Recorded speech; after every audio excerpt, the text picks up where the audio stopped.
현장에서는 치열한 인건비 전쟁을 치르고 있다는 생각이 들었습니다.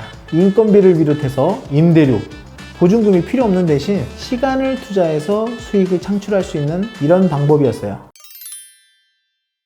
안녕하세요. 우리끼리 키즈카페 대표 김세일입니다.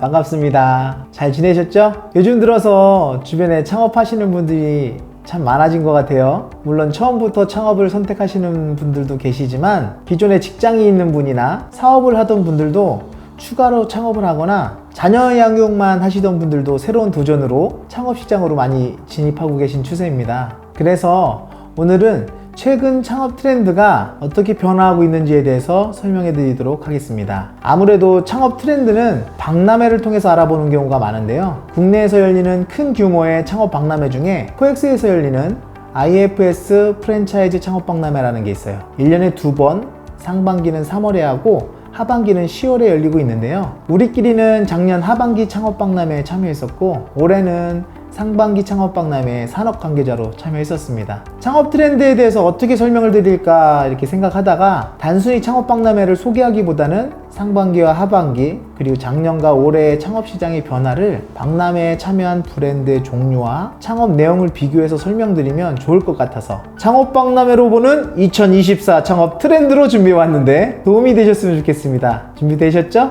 그러면 한번 시작해 보겠습니다.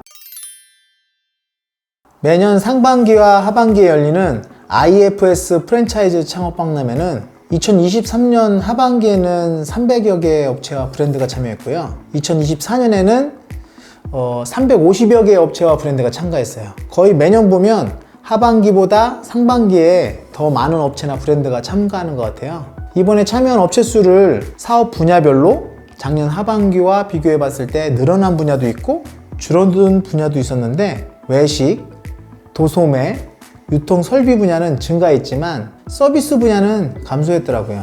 그리고 분야별로 무인 사업도 좀 감소한 걸로 나왔어요. 무인 사업은 아무래도 물류를 기반으로 한 외식과 도소매업의 경우에는 본사의 수익 구조가 잘 형성되어 있지만 서비스 같은 경우에는 본사가 직영점이나 자체 경쟁력을 얼마나 갖췄느냐에 따라서 다르기 때문에 이 산업 자체가 조정이 이루어진 것으로 보여요. 그래서 개인 창업이 아닌 프랜차이즈 창업을 할 경우에는 본사의 직영점과 자체 경쟁력을 꼭 확인하셔야 됩니다. 그 트렌드의 변화 첫 번째는 매장의 자동화입니다. 사업을 하는 사람이라면 대부분 인건비 상승으로 인한 어려움을 이야기하는데요. 그 매출 대비 수익률이 높아지기 위해서는 인건비 절감이 필수적인 이슈이기 때문에 이번 박람회에도 인건비를 절감할 수 있는 스마트 메뉴판이나 키오스크, 서빙 로봇, 그리고 반자동 조리 시스템을 소개하는 이 유통 설비 프로그램 업체가 참 많이 참여했습니다. 또 소상공인진흥공단에서 진행하는 스마트 상점 기술 보급 사업이라고 있어요. 소상공인을 대상으로 최대 500만 원에서 1000만 원 한도로 1인 기업은 80%까지 지원하는 사업인데요. 지금 4월 15일까지 접수를 받고 있거든요.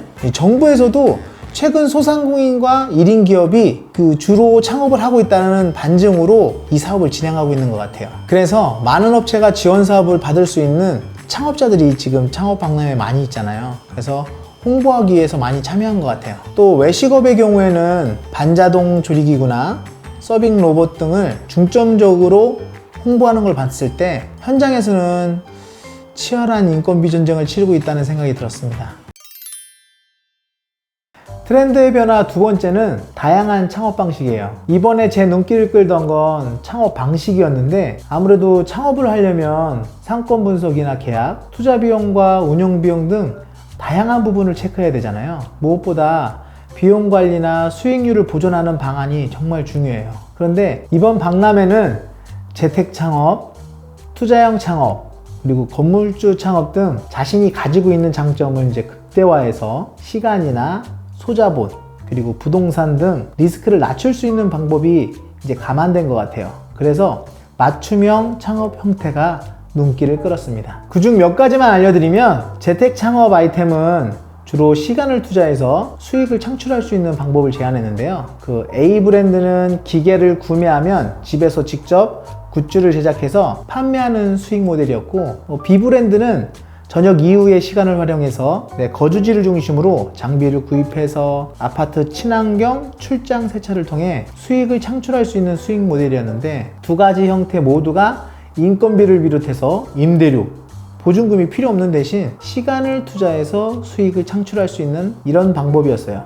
소자본 창업 방식이어서 정말 좋았는데, 다만 홍보와 판매를 직접 해야 한다는 점에서 개인이 직접 매출을 일으켜야 한다는 이런 부분이 부담이 되지 않을까, 이런 생각이 들었습니다.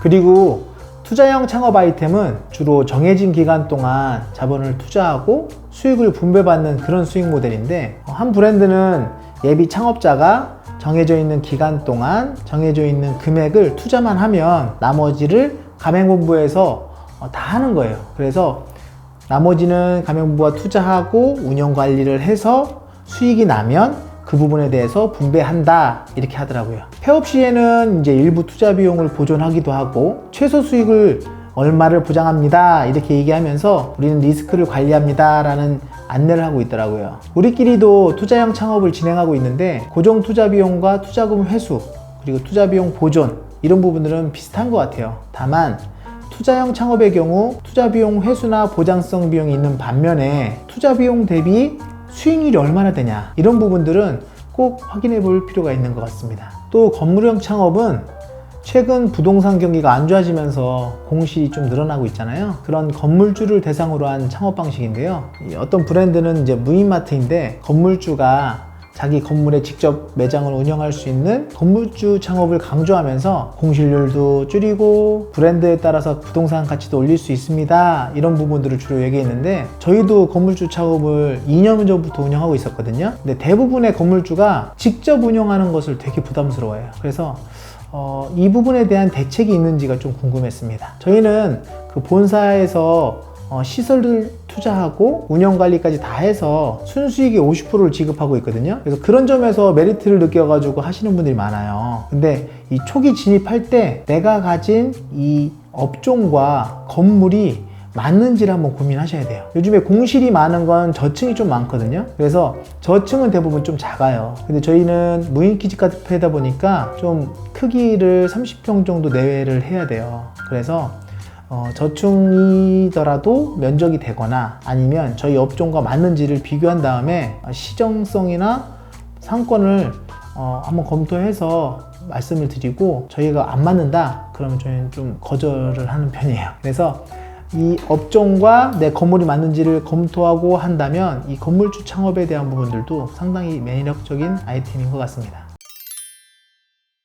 트렌드의 변화 세 번째는 무인 창업인데요. 인건비의 절감, 수익률 향상에는 무인 창업만 한 게 없어요. 그런데 무인으로 운영되는 만큼 리스크 관리가 함께 진행돼야 되는데, 무인 창업은 이전보다 더 다양한 분야에서 시도되고 있고 확장과 조정이 동시에 이루어지고 있거든요. 그러다 보니까 예전 생각을 한번 해보면 무인 사업의 시초로 생각되는 무인 아이스크림이나 무인 커피, 스터디 카페 등은 한때 황금 성장기를 거쳤지만 지금 시장의 포화 이후에는 일부 브랜드는 사라지고 또 일부 브랜드는 아직도 많이 생기고, 이렇게 반복하는 추세예요. 또 밀키트 같은 경우에는 매력적인 아이템으로 성장했지만 완제품은 가격 경쟁력이 약해서, 또 소분을 해서 판매하는 제품은 재고 관리나 업무 과중 같은 이슈로 축소돼서 이제 몇몇 업체가 안 남아 있어요. 이번 박람회에도 무인 카페와 무인 라면 카페, 스터디 카페와 코인 노래방이 참여했는데, 아마도 업체의 상황에 따라 참가하기 때문에 상반기와 하반기를 다 두루 봐야 이 박람회 통해서 새로운 업종이 추가되는지 아닌지 이걸 지속적으로 볼 수 있을 것 같습니다. 경제가 어려워지면서 가계소득을 늘릴 수 있는 방법을 찾다 보니까 창업하시는 분들이 많은 것 같아요. 제가 프랜차이즈 창업을 맨 처음에 이제 시작했을 때 초기에 이런 일이 있었거든요. 이 점주님은 나는 생활비가 100만 원 정도가 부족하니까 매월 100만 원 정도만 안정적으로 들어왔으면 좋겠어. 그래서 어떻게 보면 생계형 창업을 하시는 분들이 많이 있는 것 같아요. 창업을 할 때 너무 많이 고민하지만 실제적으로 창업한 이유가 내가 생각했던 것과 달라서 고민하고 어려워하는 분들이 계시는데, 그런 분들이 오늘 이 영상을 보시고 트렌드에 맞게, 제가 짚어드린 거에 맞게 창업하실 수 있었으면 좋겠어요. 그래서 저희는 최대한 전님들의 부담을 덜어드리려고 노력하고 있거든요. 그래서 안정적인 창업으로 지속적으로 운영하실 수 있도록 저희는 돕고 있습니다. 2023년과 24년 프랜차이즈 창업 박람회를 비교해서 현재 창업 트렌드에 대해서 말씀드렸는데요. 24년에는 자동화를 통해서 비용을 절감하거나 창업 리스크를 줄여서 안정적인 수익을 얻을 수 있는 업종과 새로운 무인사업 아이템을 중심으로 창업을 희망하시는 분들의 시간, 자금, 환경에 맞는 창업을 고르는 것이 트렌드인 것 같습니다. 본인이 원하는 것을 다 가질 수는 없잖아요. 어떤 부분은 얻고 어떤 부분은 내려놓아야 할지 선택할 수 있도록 부디 많이 알아보시고 올바른 선택을 하시기 바랍니다. 그러면 저는 앞으로 창업에 대한 다양한 주제를 가지고 다시 찾아뵙도록 하겠습니다. 감사합니다.